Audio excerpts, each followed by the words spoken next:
MTN SME Hub. Link to growth. Link to success. Link to the ultimate resource for business advice and insights.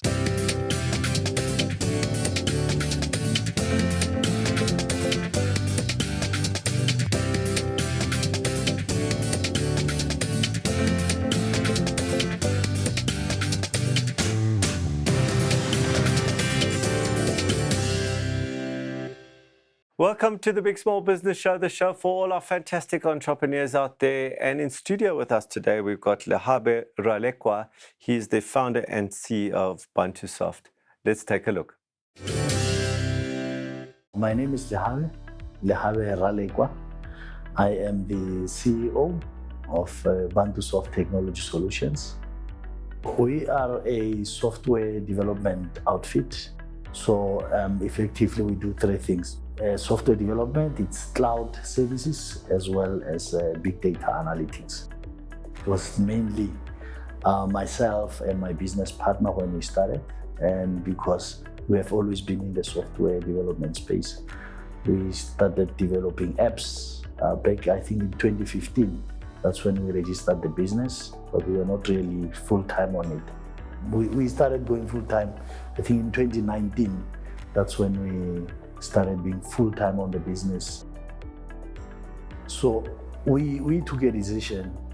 One of us has to look after the technology stack of things, while the other one is going to have meetings with clients and unlocking opportunities, do business development and managing our people as well. Because to manage people in itself, it's a task, you know. I've always been a technical person. I did BSc Computer Science. I majored in Computer Science. I've got a certificate for, it's called entrepreneurship, but they actually taught us a number of things. After UNISA, I even came to Race Corp. I think that's where I also learned a number of things, your elevator pitches and stuff like that.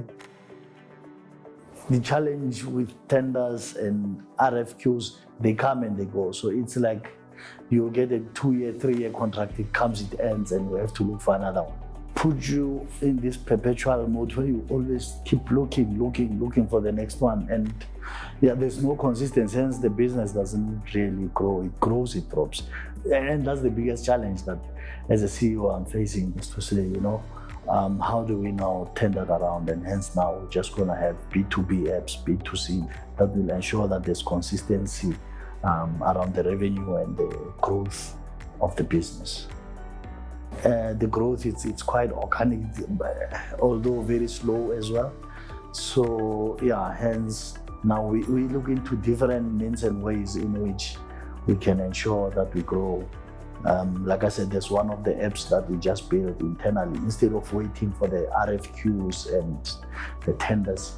So what we do our own apps now, where we don't even sell to a client now. We felt, let's sell this one for ourselves and ensure that we can maximize on the revenue for the app. The app is called Napenda Health. We just launched it about a few weeks ago. That's when we did an official launch. And yeah, we're trying to onboard nurses onto the app. My question to Ellen is, how do we transition from a technology company that relies on tenders and RFQs and be a company that sells apps directly to businesses as well as to customers? Welcome, Lehabe. Thank you so much. I was particularly interested in your statement about, the issues with you growing, collapsing. Do you want to elaborate on that journey? Many entrepreneurs go through that. Yeah, I think it's largely when you are in the early stages of your business. Yeah. Because you are looking to service your client space. You are looking to find people who will want to buy into your product. And largely, because the biggest spender would be government, and that's where everybody starts with your tenders, with your RFQs. And then what happens with that is that they come and go. they have an end date, you Yeah. know. They will start, you'll have the ones for 6 months, a year, 3 years, depending on the type of a contract. So, yeah, as a result, your business will not grow unless maybe you invest heavily in getting 100 tenders at a go. And that doesn't happen. It doesn't even guarantee you success. How many staff do you have now? So right now it's 8, me included. And how many was at their peak? At our peak, we were 12 at some point, yeah. So 50% move. Yeah, I would say 8 to give or 12, take. Yeah. And that also, every time it collapses, it destroys your soul and also the morale in the office. Yeah. And every time it grows, everyone's happy.